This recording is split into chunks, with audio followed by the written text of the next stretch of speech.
Bonjour et bienvenue à Vie de foi. Aujourd'hui, je reçois le pasteur Michael Doppia qui nous vient de la Guadeloupe. Bonjour, pasteur Michael. Bonjour, pasteur Joël. Gloire à Dieu. Aujourd'hui, on va parler d'un sujet très important. Oui. 3 jours dans le tombeau et puis il y a eu un effet majeur pour nous, les enfants de Dieu. Mais juste avant, je veux juste rappeler nos amis à la maison qui te découvrent pour la première fois. Donc, tu es pasteur en Guadeloupe. C'est ça. Et puis, tu es marié avec 3 enfants. C'est ça. Et puis, tu as vraiment un cœur pour le réveil de ta région, dans les Caraïbes et au-delà même, en Amérique du Sud aussi. Oui, tout à fait. Tout à fait, c'est bien ça. Oui. On est bien basé en Guadeloupe et on travaille effectivement beaucoup sur le réveil. D'ailleurs, notre saison cette année, c'était le réveil des hauteurs. Et c'est vrai on a fait une dizaine, je crois, de campagnes d'évangélisation et de sessions de réveil. Et surtout dans des zones, justement, où l'évangile n'est pas suffisamment propagé, ou pas du tout, voire par moments. Et on a vécu des très bons moments. On voit vraiment la gloire de Dieu, des personnes qui donnent leur vie au Seigneur. Et je crois vraiment au réveil, vraiment de cet endroit. En fait, ta vie a commencé comme ça, ta vie spirituelle a commencé dans un réveil personnel. Exactement. Hier, on a vu justement comment tu as été sauvé surnaturellement, tout seul à la maison. Mais en fait, ta mère était là comme témoin de cette visitation surnaturelle et l'appel au ministère, l'appel aux jeunes et puis même le baptême du Saint-Esprit.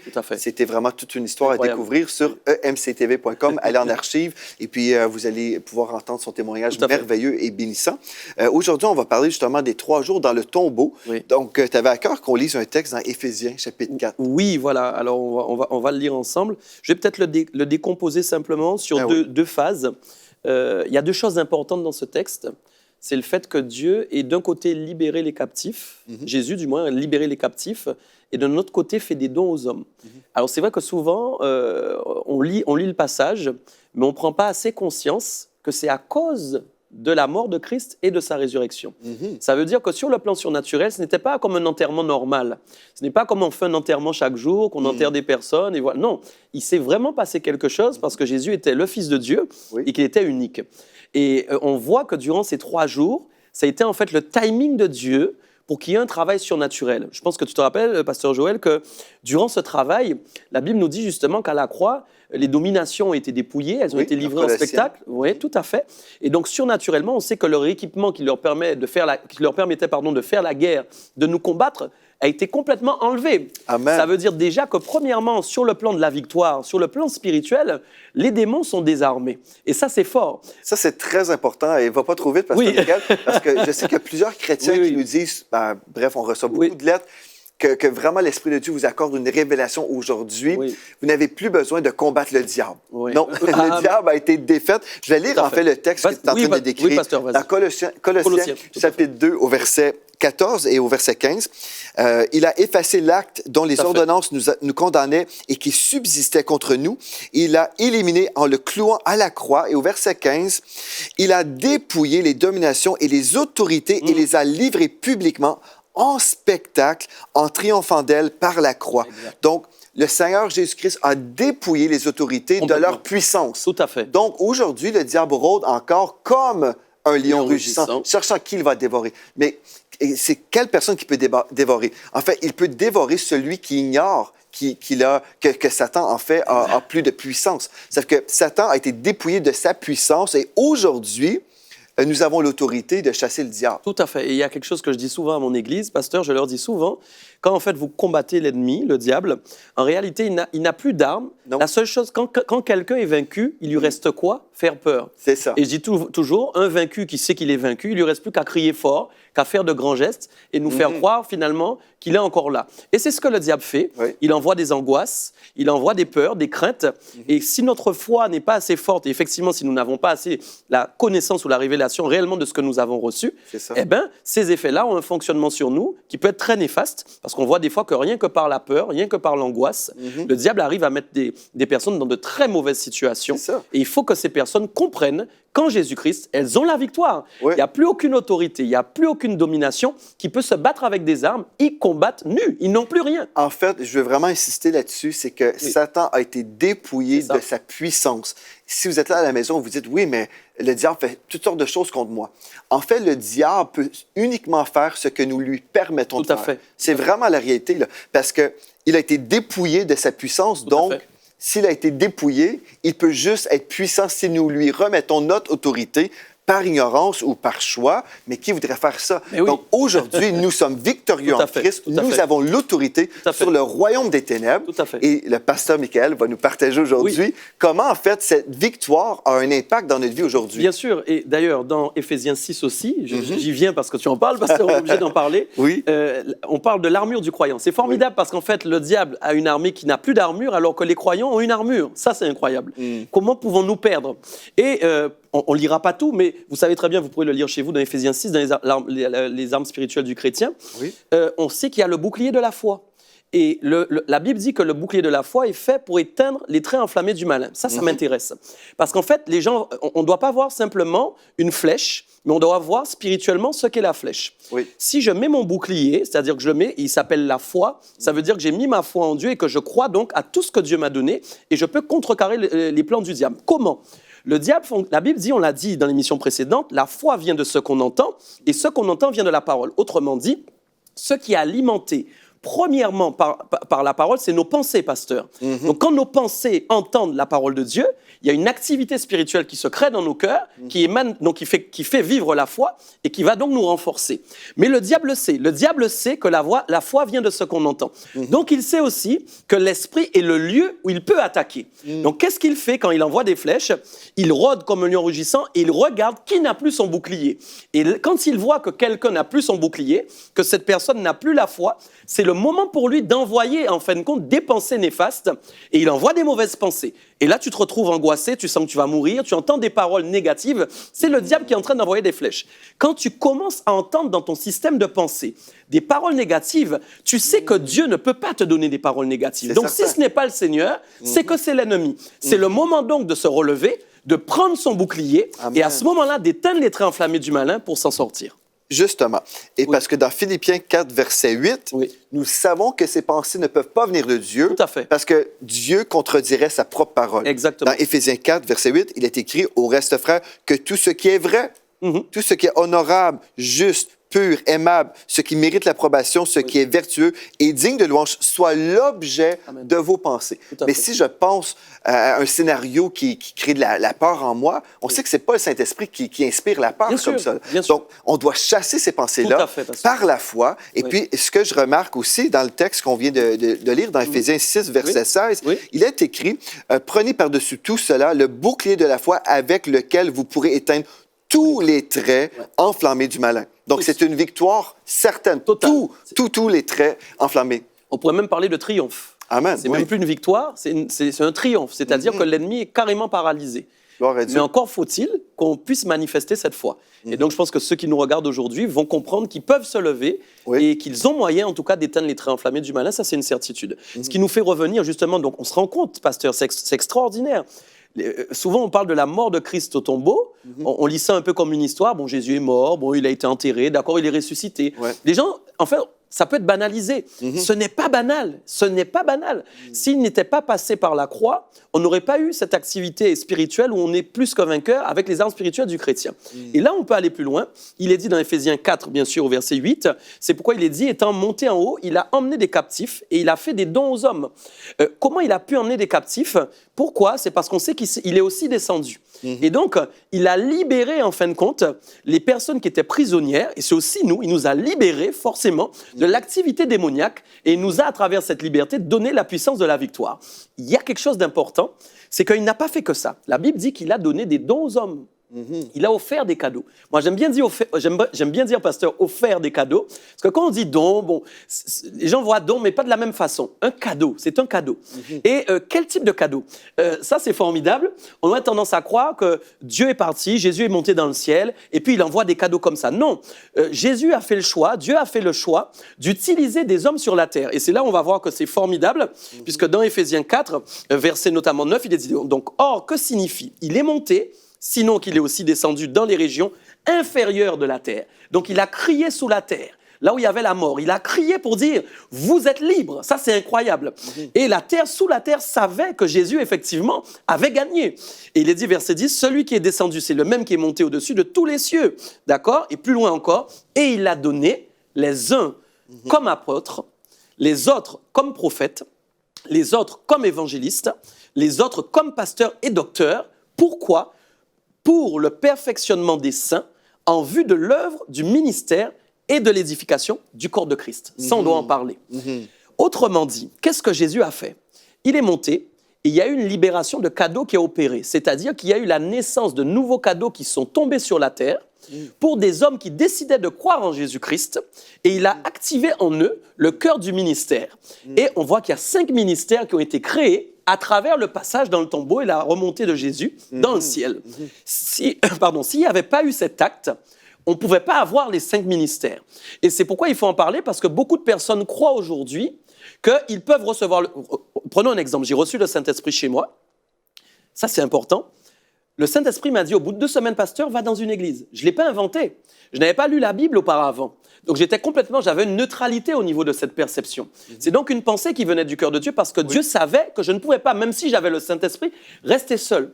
Il faut mettre un équilibre. Beaucoup de personnes croient que quand elles reçoivent le Saint-Esprit, elles se suffisent elles-mêmes. C'est-à-dire, elles vivent avec l'Esprit de Dieu, c'est suffisant. Mais il faut comprendre que le royaume des cieux est multiple, il a différentes faces, différents visages, et que Dieu s'emploie à nous instruire avec différents moyens. Le Saint-Esprit, c'est vrai, et ensuite les ministères qu'il a offerts. Pourquoi? Parce qu'il dit que c'est pour le perfectionnement des saints. Autrement dit, aucun chrétien ne peut se perfectionner sans les ministères. Il dit plus loin encore, pourquoi? Pour l'édification du corps de Christ. Édification, en grec, qui veut dire construction. Donc ça veut dire qu'un chrétien peut être construit par le Saint-Esprit, mais dans sa construction, il y aura des manques s'il rejette les ministères. Parce que Dieu verra lui-même qu'il refuse les outils qu'il a mis en place pour que cette personne puisse se construire et atteindre une certaine maturité. Donc, tu es en train de nous prêcher, en fait, l'importance de l'Église locale. Exactement, c'est ça. Ici, à EMC TV, nous croyons dans l'Église locale. Nous croyons dans l'évangélisation dans les nations par le biais des médias, la télévision, les sites Internet, la radio, bref, nous croyons dans l'évangélisation dans les nations. Bien sûr. Mais nous croyons aussi à l'importance de l'Église locale. Et ce que je trouve vraiment intéressant, c'est que, bon, lorsque le Seigneur s'est révélé à toi pour ton salut, mais pas longtemps après, il t'a vraiment dirigé vers une Église locale où tu pourrais être nourri spirituellement. Tout à fait. Il y a des gens qui disent, oui, mais moi, je suis nourri par EMC TV, je suis très bien nourri, et on dit gloire à Dieu pour ça. Oui. Mais en fait, moi, je ne peux pas être le pasteur de toutes les brebis. Par exemple, quelqu'un décède dans votre famille. Moi, je ne peux pas aller faire les funérailles partout dans le monde. Bien sûr. On a besoin d'être rattaché à une maison spirituelle où on va avoir un pasteur dans notre vie qui va être là. Si on est malade, il peut venir nous visiter à l'hôpital. Bref, on a besoin d'avoir un soutien, pas simplement virtuel, parce que nous sommes là, oui, en esprit, gloire à Dieu, l'Esprit de Dieu est avec nous et avec vous, donc ça, il n'y a pas de souci, mais on a besoin d'avoir des frères et des sœurs qui sont là. Si on a besoin, on peut appeler, on a une question biblique. Toi, au début de ta conversion, quelqu'un t'avait dit, c'est ta mère, en fait, qui t'avait dit, si tu as une question, appelle tel pasteur. Tout à fait. Parce qu'on n'est pas appelé à être isolé. Bien sûr. Mais je pense que si on s'isole, il y a plusieurs raisons. Peut-être on a été blessé dans le passé, et on veut se protéger, ou des fois, on est dans l'orgueil aussi. On s'imagine, je suis autosuffisant. Exactement. Mais, semblerait-il, dans Éphésiens 4, verset 11, 11 et verset 12, on voit ici qu'en fait, Jésus a fait des dons là, à l'Église. Donc, on parle ici des apôtres, quelqu'un qui est envoyé avec un message, un prophète aussi qui peut être dans une Église locale, qui est là pour apporter la parole de l'Éternel, vraiment parler au nom de Dieu. L'évangéliste qui est là pour nous enseigner sur l'évangélisation, comment évangéliser, comment gagner des âmes, les pasteurs et les docteurs. On parle du pasteur, on parle vraiment d'un berger, quelqu'un qui est là pour prendre soin de nous lorsqu'on a besoin, et le docteur qui est là pour nous aider à aller dans les profondeurs. Tout à fait. C'est certain que oui, les 5 ministères, on peut les retrouver dans les médias, mais on a besoin de connaître intimement ces gens-là aussi. Oui. Et ce qui est quand même impressionnant, pasteur, c'est que c'est la suite qui est importante, parce qu'on pourrait se dire, d'accord, il a fait des cadeaux, je peux très bien te donner un cadeau et te dire, bon voilà, tu le gardes chez toi, tu ne l'ouvres pas. Mais Dieu va faire une demande, la demande, il va dire, ouvre ton cadeau, parce que tu dois savoir à quoi il va servir. C'est quand tu ouvres un cadeau que tu sais à quoi il sert. C'est ça. Et donc, il va dire, voilà, en vue de l'œuvre du ministère, donc bien sûr, donc pour le perfectionnement des saints, premièrement. La perfection, c'est quand même important. D'accord, nous sommes pécheurs, nous savons, nous sommes imparfaits, c'est vrai, mais quand même, Dieu veut nous perfectionner de jour en jour. Donc, nous marchons vers un schéma de perfection, et donc, dans ce schéma de perfection, nul ne peut se perfectionner lui seul. Et donc, souvent, les personnes croient que comme elles ont le Saint-Esprit, c'est suffisant, mais en fin de compte, Dieu va utiliser les ministères, c'est ça qui est magnifique, parce qu'il y a diversité de ministères, et donc il y a diversité de façons de perfectionner le corps de Christ. C'est incroyable. Un prophète va parler d'une d'une façon qui sera différente d'un pasteur. Un apôtre va parler différemment d'un prophète ou d'un évangéliste. Mais tous les langages qui sont utilisés sont des langages qui viennent du royaume des cieux et dont le corps de Christ a besoin pour se construire. Parce qu'en fin de compte, quand nous naissons, nous sommes des bébés, nous devons grandir et devenant nous-mêmes les temples du Saint-Esprit, nous devons être bâtis donc par l'école de Dieu. Pourquoi j'ai cette tendance ? Je ne sais pas si tu seras d'accord avec moi, pasteur, mais moi je dis souvent, c'est pas que je n'aime pas le mot église, mais il était tellement mal porté, mal représenté. Moi, chez moi, je dis que c'est une école. Pourquoi ? Parce que c'est une école où on a l'apprentissage, en fin de compte, du royaume des cieux. On reçoit l'instruction pour sortir dehors et manifester la qualité de Christ. Autrement dit, ce n'est pas religieusement que nous allons dans une bâtisse pour recevoir simplement nos enseignements, être contents, aller louer le Seigneur et repartir chez nous. Sinon, c'est vraiment dommage, c'est que nous n'avons rien compris. Nous venons à l'école pour recevoir une instruction, pour manifester un nouveau caractère sur la terre, afin que nous soyons des lumières, des témoins de Christ, et qu'à ce moment-là, on dise, oui, vraiment, nous voyons dans ces personnes que Dieu existe, et nous avons aussi envie de nous rapprocher d'eux, parce que souvent, on voit qu'au lieu d'attirer les non-chrétiens vers l'Église, on les a parfois malheureusement éloignés, donnant une mauvaise image religieuse et qui n'est pas intéressante. C'est ça. Pour moi, l'Église locale, c'est aussi une famille. Hein? Oui, c'est une école. Certainement, on va grandir. Oui, tout à fait. Mais on va côtoyer des frères et des sœurs papier sablé. Oui, c'est vrai. qui vont être utilisés de la part de Dieu pour nous raffiner. Oui, le faire. C'est vrai. Donc, des fois, on est là, on dit, moi, je ne veux pas me faire mal ou je ne veux pas que quelqu'un me fasse mal. Mais on fait mal aussi aux gens parce qu'on est imparfait aussi. Mais si nous sommes dans une famille, on comprend que nous sommes dans une famille spirituelle, on va célébrer les victoires des gens, n'est-ce pas? On va célébrer telle percée. Alléluia, gloire à Dieu. On a prié ensemble et puis voilà ta percée. Quelqu'un passe par une épreuve. Nous sommes là. On va pleurer avec ceux qui pleurent et on va se réjouir avec ceux qui se réjouissent. Donc, c'est vraiment une famille spirituelle. Et je pense, si on s'isole, on est perdant, en fait. Et c'est le diable qui nous vole. C'est vraiment ça. Comme tu dis, il y a eu des églises qui ont peut-être pas vraiment bien représenté le Seigneur, mais on ne veut pas supprimer l'idée de Dieu. Non, c'est Jésus, en fait, qui a eu cette idée-là. Il dit, les séjours des morts ne prévaudront pas contre l'Église. Donc, c'est l'idée du Seigneur. Nous, on a simplement besoin d'adopter son idée, l'idée du Seigneur Jésus, et là, se laisser transformer pour que cette Église soit glorieuse. Parce qu'il va venir chercher une Église glorieuse, n'est-ce pas? Tout à fait. Et tu as dit quelque chose de très important. On ne peut pas supprimer les préceptes de Dieu à cause des erreurs. C'est ça. Ça, c'est important que les auditeurs le comprennent, parce que je rencontre, c'est vrai, souvent des personnes blessées, soit les gens sont blessés par des mauvaises expériences, des mauvais agissements. On ne peut pas supprimer la parole de Dieu à cause des erreurs. Sinon, ça permettrait au diable de réussir. Et donc, ça, c'est vraiment, il faut comprendre que si les personnes qui nous regardent aujourd'hui ont subi des défaites à l'Église, ont eu des blessures, des mauvais rapports, peut-être avec un frère ou même une sœur de l'Église, on vous encourage aujourd'hui à laisser de côté et plutôt à voir au Seigneur, parce que les hommes feront des erreurs, mais Dieu n'en fera jamais. Amen. Et Dieu ne vous décevra jamais. Revenez vraiment à lui, c'est important, et continuez de marcher, de chercher une église si vous n'en avez pas, une église d'attache, c'est vrai, ou alors sinon réconciliez-vous aussi, parce que ça aussi c'est possible. Le Seigneur dit, forcez-vous d'être en paix avec tous, tant que vous pouvez le faire. Je crois que c'est important. Et on doit prendre conscience aussi que ces 3 jours dans le tombeau, quand même, c'est quelque chose. C'est passé par une douleur. J'ai bien aimé ce que tu as dit aussi quand tu as dit des papiers sablés. Je retiendrai cette expression, elle est très intéressante. Et ce que Dieu nous a offert, c'est dans la souffrance. Jésus nous a offert ça dans la souffrance. Il n'est pas parti comme ça, un beau matin, on l'a vu partir dans le ciel, il a été enlevé, et c'est bon, les dons sont arrivés sur la terre. Et cette souffrance, c'est elle qui nous a permis aujourd'hui d'avoir ces dons magnifiques et qui nous permettent de grandir. Donc nous aussi, au niveau de l'église locale, comme tu disais, on doit accepter de nous frotter aux autres, parce que c'est aussi parfois, c'est vrai, dans la douleur, c'est vrai dans la souffrance, qu'on apprend finalement à obtenir le caractère de Christ, à lui ressembler, et finalement être changé et modifié. Alors bien sûr, ça ne passe pas tout le temps par la souffrance, mais je crois qu'il faut... Heureusement. Oui, heureusement. Mais je crois qu'on doit savoir que ressembler à Christ, c'est aussi souffrir. Et on a trop tendance, des fois, les chrétiens parfois ont trop tendance à croire que oui, parce qu'ils ont choisi Jésus, c'est une vie de bonheur. Donc bon, c'est pas normal tout ce qui m'arrive. C'est une vie de bonheur, mais ça ne veut pas dire qu'on n'aura pas d'épreuves. Voilà, c'est mieux dit, c'est ça. Et il faut qu'ils le comprennent aussi, c'est très important. Et si tu as des épreuves, tu n'es pas anormal, en fait. Non, tu n'es pas bizarre. En fait, dès qu'on devient un enfant de Dieu, il y a des gens qui m'ont dit, Pasteur Joël, moi, depuis que je suis chrétien, la vie, je la trouve plus compliquée. Hein?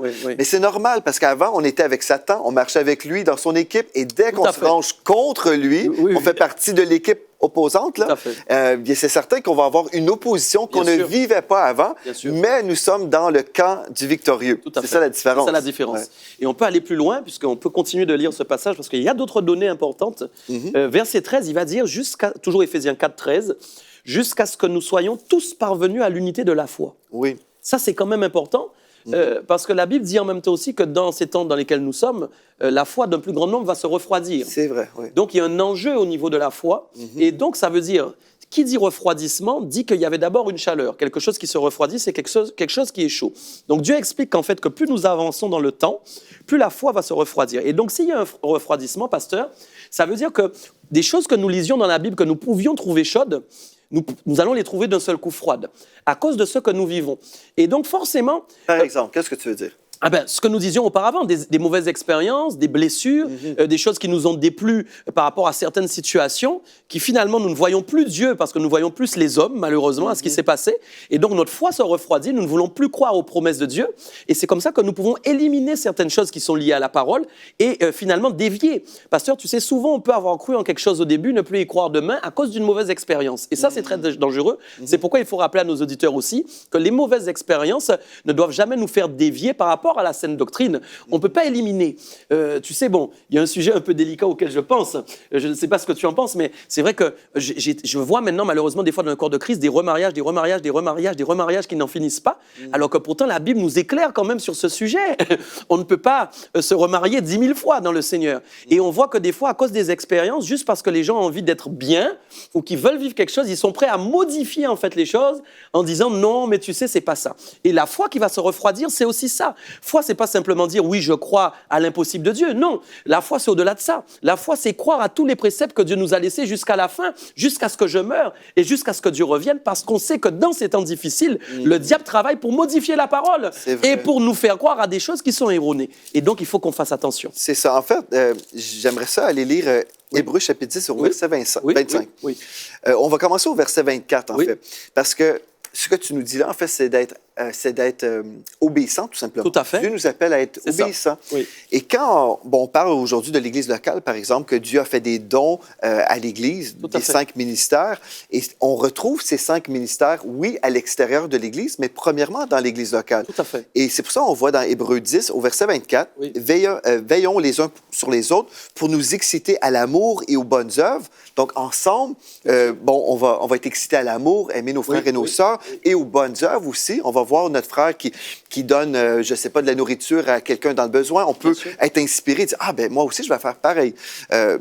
Et au verset 25, n'abandonnons pas notre assemblée comme c'est la coutume de quelques-uns, mais exhortons-nous réciproquement, et cela d'autant plus que vous voyez s'approcher le jour. Donc, ceci veut dire, en fait, c'est pas une suggestion. Non. Si je respecte Dieu, si j'ai une crainte de Dieu, je ne pourrais jamais dire, oui, je sais, Seigneur, tu l'as dit dans ta parole, il ne faut pas abandonner notre Église locale. Exactement. Mais moi, je te dis non. Mais en fait, pasteur, il y a beaucoup de chrétiens qu'on rencontre. Oui, je sais que la Bible dit ça, mais moi, j'ai dit non à Dieu. Voilà, c'est ça. Mais pour moi, je ne comprends pas comment est-ce qu'on peut dire que Jésus est le Seigneur de notre vie, c'est-à-dire le maître de notre vie, et on fait ce qu'on veut. Exactement. Est-ce que c'est possible que Jésus soit le Seigneur et on dit non, Jésus, ta Bible dit ça, mais moi, je dis non. Non, la Bible dit soit tu serviras l'un, soit tu serviras l'autre. Il n'y a pas de juste milieu. On ne peut pas créer une autre. Je sais que les gens aiment bien créer, tu sais, cette phase au milieu, là. Être d'un côté en même temps de l'autre. On ne peut pas. Soit on sert Dieu, soit on sert le diable. C'est dur à entendre des fois pour les gens, parce que je sais que c'est une phrase difficile, mais on ne peut pas se dire, oui, je refuse d'obéir, c'est difficile. Quand je désobéis à Dieu, j'obéis au diable. Et malheureusement, il faut le constater. Et dans la vie, on a un maître, c'est obligatoire. On peut pas être sans maître. On ne peut pas dire, bon, j'ai pas choisi Dieu, j'ai pas choisi le diable, donc je suis sans maître. Ça n'existe pas, ce n'est pas biblique. Donc on sert l'un ou l'autre. Et donc il faut se rendre compte que si on désobéit à la parole, on est en train de servir le diable. Et donc notre salut aussi est en jeu, parce qu'on ne sait pas quand Jésus revient, on ne sait pas quand est-ce qu'on meurt. On ne peut pas mourir dans cette condition. Beaucoup de gens croient malheureusement, comme on disait au début de cette thématique, qu'ils sont baptisés, c'est suffisant. Et puis bon, en gros, l'évangile c'est difficile. La vie est difficile. Le Seigneur va comprendre en fait, parce que le Seigneur va nous comprendre. Non, c'est pas vrai. Le Seigneur veut notre obéissance. Il fait grâce aux hommes, il résiste aux orgueilleux. Et c'est vrai que derrière la rébellion, il y a souvent l'orgueil de l'homme. C'est en fait l'homme qui veut diriger encore ses pas, qui ne veut plus marcher par l'esprit. Et là, malheureusement, il va se retrouver en mauvaise position. En fait, pour vivre la vie chrétienne, c'est pas trop compliqué. Hein. Moi, je peux résoudre la vie chrétienne dans un seul mot. Oui. Quand Dieu nous parle, on dit oui. Tout à fait. Amen, pasteur. La vie chrétienne, c'est ça. On dit oui. Dieu nous dit de faire quelque chose, on lit dans sa parole, on va dire oui. Ou deux mots. Oui, papa. Tout à fait, tout à fait. Oui, papa. Oui, et puis, en fait, c'est pas compliqué. La vie chrétienne, il faut juste être obéissant. Bien sûr. Si nous sommes obéissants, le Seigneur va nous diriger. Et puis, on va voir la main de Dieu. Et puis, si notre chair s'oppose, par exemple, à la parole, la Bible nous dit, par exemple, il faut être présent à notre église locale. Et puis, ma chair me dit non, non, non, pour plein de raisons. Mais je dis, malgré moi, Seigneur Dieu, je vais vraiment obéir ta parole. Bien sûr. Eh bien là, on va voir que Dieu va nous guérir. On va voir finalement que Dieu avait raison, même si ma chair ne voulait pas se soumettre. Bien sûr. Donc, la vie chrétienne, je pense, dès qu'on réalise ça, en fait, que simplement Dieu nous appelle à marcher dans l'obéissance, on va vraiment être heureux. Et puis Dieu aussi nous promet dans sa parole qu'il va nous donner le désir de notre cœur. Ça, c'est très important. Si Dieu veut m'accorder, en fait, les désirs de mon cœur, bien, c'est parce que mon cœur a été transformé par lui et j'ai son cœur. Le cœur de Dieu est en moi et puis Dieu change mes goûts. Et ce qui est merveilleux, c'est que ma vie de discipline, l'Église, la lecture de la parole, la prière, toutes ces choses-là, en fait, la vie chrétienne, oui, nous sommes appelés des disciples du Seigneur Jésus-Christ, mais le fait que nous soyons disciplinés, c'est en fait le résultat qu'on a fait de Jésus vraiment notre délice. Tout découle du fait que le Seigneur est notre délice. Donc, je ne suis pas discipliné par la chair. Ah, je dois aller à l'église. Ah, je dois lire. Je dois prier. Non, c'est pas je dois, c'est j'ai le privilège. J'ai la grâce d'avoir une famille spirituelle. J'ai la grâce d'avoir accès auprès du trône de la grâce, prier, livrer mon cœur au Seigneur. J'ai la grâce d'avoir cette parole merveilleuse. Donc, tout change dans ma vie lorsque je fais du Seigneur mon délice. C'est ça, c'est ça. Et je crois, pour terminer, que les personnes, en fait, qui doivent se rendre compte, quand elles dérivent comme ça ou qu'elles sont en mauvaise phase, elles doivent se rendre compte qu'elles sont plus focalisées sur le sacrifice de Jésus.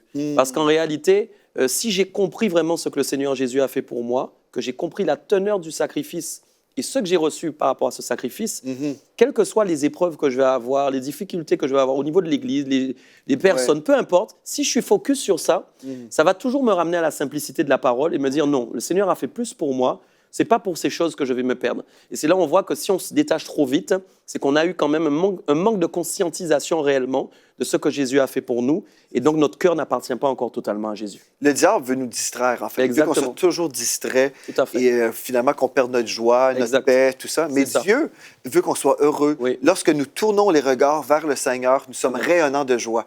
Mais il faut garder nos yeux sur lui. Parce que les hommes, ils vont nous décevoir. Exactement. Mais regardons plus haut et soyons heureux. C'est ça. Une bonne publicité pour le Seigneur. Donc, gloire à Dieu. Merci, Pasteur Michael, d'avoir été là. On poursuit demain. On va parler encore de ce sujet de la puissance de la résurrection qui est disponible pour nous. J'aimerais vous inviter. Écrivez-moi dès aujourd'hui si vous avez été touché, vous avez une question théologique. Je sais qu'il y a plusieurs personnes qui nous écrivent. Vous avez un témoignage de victoire. Écrivez-nous à videfoi@emctv.com, videfoi@emctv.com et dites-moi ce que le Seigneur a fait pour vous aujourd'hui. Donc, merci également à vous d'avoir été là. D'ici à demain, soyez richement bénis.